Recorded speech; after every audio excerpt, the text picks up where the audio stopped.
Chemical reaction and equation. Introduction तो दे दिया है मैंने, इंट्रोडक्शन में थोड़ा सा रिपीट करता हूँ। केमिकल रिएक्शंस मतलब क्या है? जब दो एलिमेंट, दो कंपाउंड, एक एलिमेंट एक कंपाउंड आपस में रिएक्ट करते हैं और ऑल टुगेदर नया सब्सटेंस फॉर्म करते हैं, उसे केमिकल रिएक्शन, मतलब reaction, chemical reaction between two substances. वो सब्सटेंसेस, एलिमेंट, कंपाउंड कुछ भी हो सकता है। ओके, एंड केमिकल इक्वेशन मतलब उस रिएक्शन को सिंबॉलिक फॉर्म में लिखना। सिंबॉलिक फॉर्म, अभी मैंने बोला कि hydrogen reacts with oxygen to form water, ये मैंने स्टेटमेंट दिया है, ये केमिकल रिएक्शन मैंने बोली है in statement form. But symbolic form में क्या होगा? 2H2 plus O2 is equal to 2H2O। 2H2 plus O2 gives you 2H2O।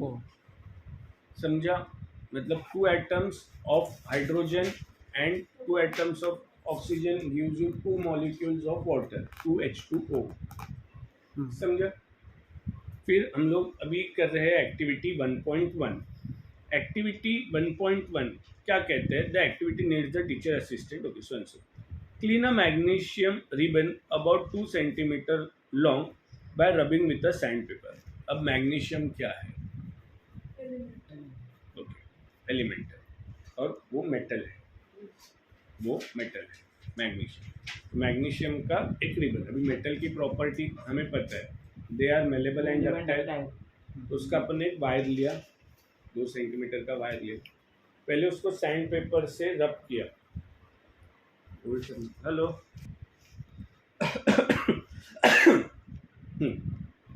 तो मैग्नीशियम रिबन लिया जो कि एक मेटल है, उसको रब किया सैंड पेपर के साथ। ये इम्पोर्टेंट है, इसके ऊपर क्वेश्चन आता है।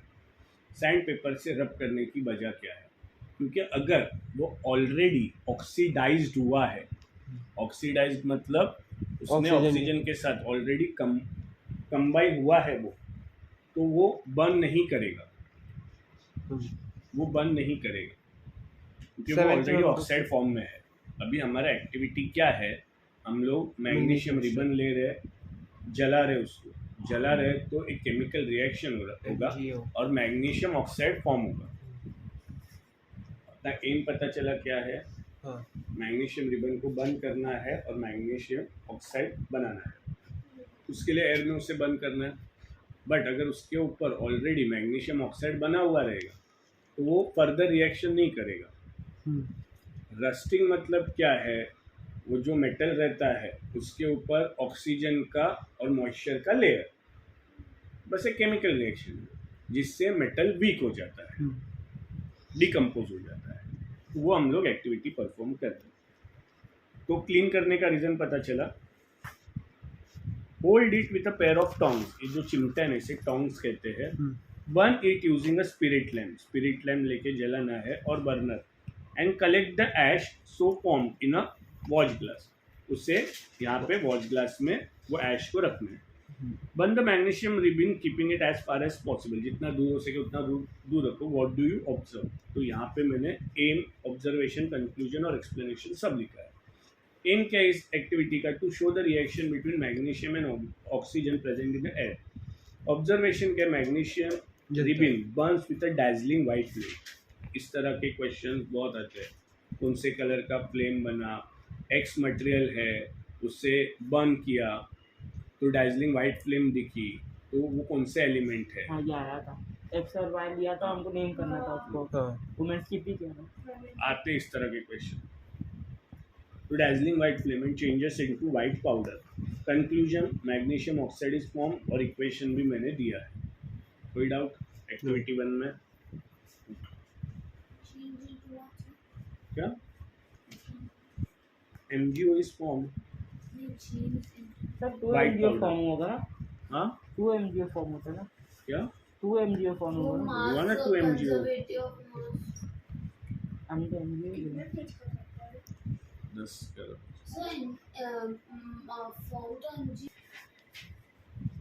You must have observed that magnesium ribbon burns with a white dazzling flame and changes into white powder. This powder is magnesium oxide. It is form due to the reaction between magnesium and oxygen present in the air. समझो? तो जब substance एक मतलब एक reactant से एक product बनता है तो उसमें बहुत सी चेंजेस आती है। उसका कलर चेंज हो सकता है, उसका डेंसिटी चेंज हो सकता है, ऑल टुगेदर मटेरियल डिफरेंट बनने वाला है ना। अभी तुम्हारा कैरी ग्रीन कलर का रहता है, पकता है तो पीले कलर का हो जाता है, राइट और रॉन्ग? वैसे क्या क्या चेंजेस होते हैं कि पहले वो मेटल फॉर्म में था, अभी पाउडर फॉर्म में है, मतलब उसका स्टेट भी चेंज हो गया, उसका कलर चेंज हो सकता है, उसका टेम्परेचर चेंज हो सकता है, बहुत से चेंजेस होते हैं। तो ये इन दो एक्टिविटी में हम लोग और कुछ ज़रा डिटेल में देखेंगे।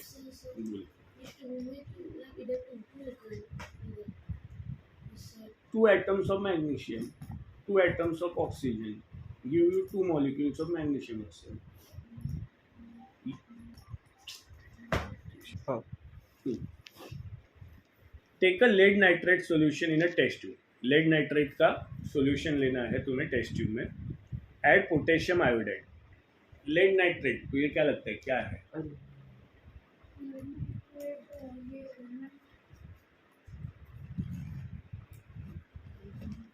कंपाउंड। lead nitrate ऐसा कौन सा एलिमेंट है पीरियोडिक टेबल में? लेड है। लेड और नाइट्रोजन है अलग। हाँ। तो फिर ऐसे क्यों बोला एलिमेंट है?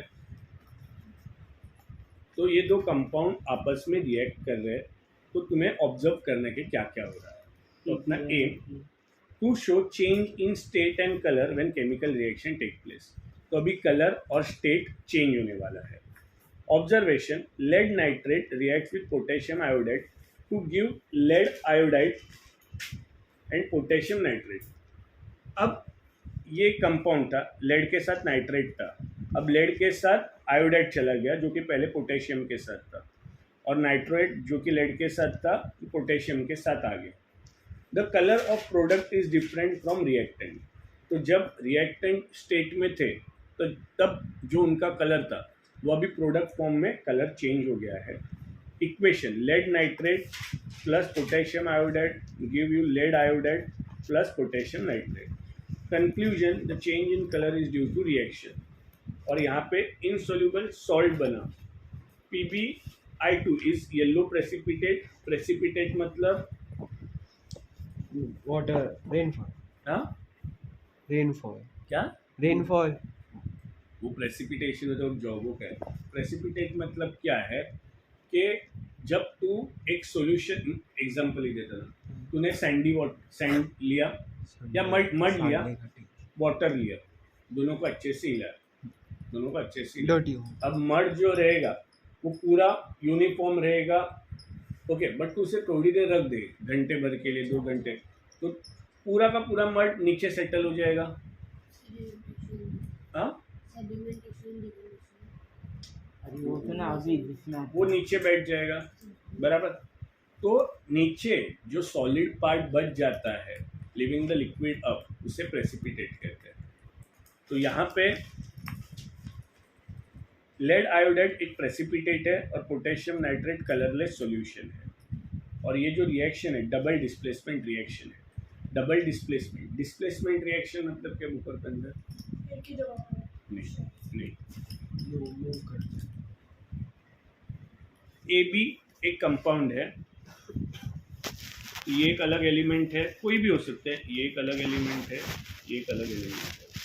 अब ये दो एलिमेंट साथ में होने के कारण हम लोग इसे कंपाउंड कहते हैं। अब इनका रिएक्शन हुआ तो AB साथ में थे, AB साथ में थे। अब A के साथ C चला जाएगा और B अकेला रह जाएगा, और B के साथ C चला जाएगा और A अकेला रह जाएगा। तो इससे डिस्प्लेसमेंट मतलब इसका पोजीशन डिस्प्लेस हो गया। डबल डिस्प्लेसमेंट मतलब दो कंपाउंड है, अब A के साथ C चला गया और B के साथ D आ गया, और A के साथ D आ गया और B के साथ C चला गया। तो ये डबल डिस्प्लेसमेंट हुआ। समझा रहे थे? नहीं समझा? क्या नहीं समझा? ये दोनों पहले साथ में थे, रिएक्शन होने के बाद A के साथ C चला गया और B अकेला रह गया। या तो बी के साथ सी चला जाएगा, ए अकेला रह जाएगा। तो इससे डिस्प्लेसमेंट मतलब ये जो एलिमेंट है ये ज़्यादा रिएक्टिव होने के कारण वो अपने साथ ये जो जुड़ा हुआ बॉन्ड था उसे तोड़ के अपने साथ लेके गया, इसने डिस्प्लेस किया। वो इस जगह पे था, इस प्लेस नाउ हियर, उसका मैंने जगह हिलाया तो इंग्लिश में क्या बोलेंगे? डिस्प्लेस किया। तो इसका पोजीशन एक के साथ था, अब उसका पोजीशन डिस्प्लेस हो गया। सी के साथ। समझ में आया? समझ में आया? तो ये डिस्प्लेसमेंट। और डबल डिस्प्लेसमेंट मतलब इंटरचेंज, ऑपोजिट इंटरचेंज हुआ। तो यहाँ पे लेड के साथ नाइट्रेट था, पोटेशियम के साथ आयोडाइड था, बट रिएक्शन होने के बाद लेड के साथ आयोडाइड आ गया और पोटेशियम के साथ नाइट्रेट चला गया। कोई डाउट? एक्टिविटी 2 में ना एक्टिविटी 3 ना, ये एक एक्सोथर्मिक रिएक्शन है। एक्सोथर्मिक रिएक्शन मतलब energy is released, energy release होती है in a form of heat. There are various types of energies.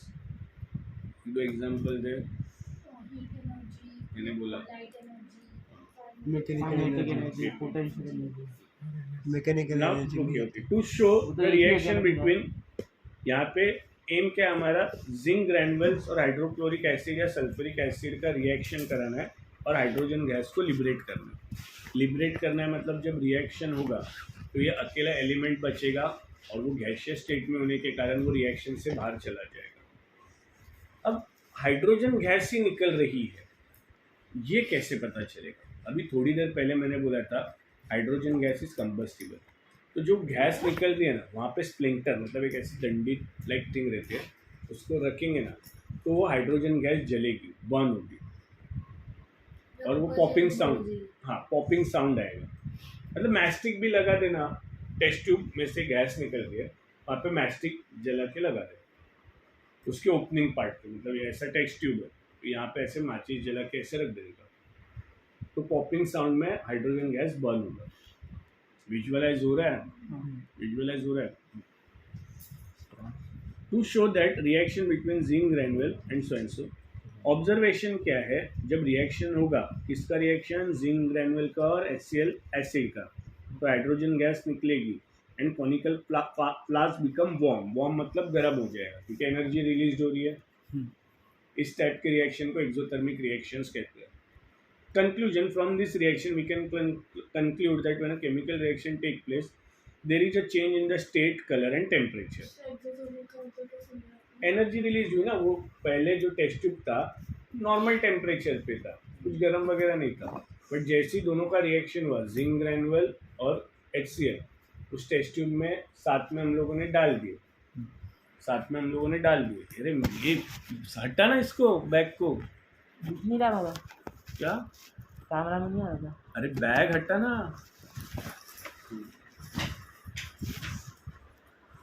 तो जिंक ग्रैन्युल एक टेस्ट ट्यूब में लिया, फिर एसिड डाला, रिएक्शन होना है। जब रिएक्शन होगा तो उसमें से धुआं निकलेगा,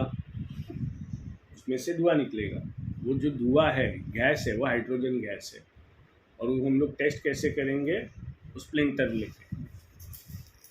तो conclusion: from this reaction we can conclude that when chemical reaction takes place there is a change in a state, color and temperature.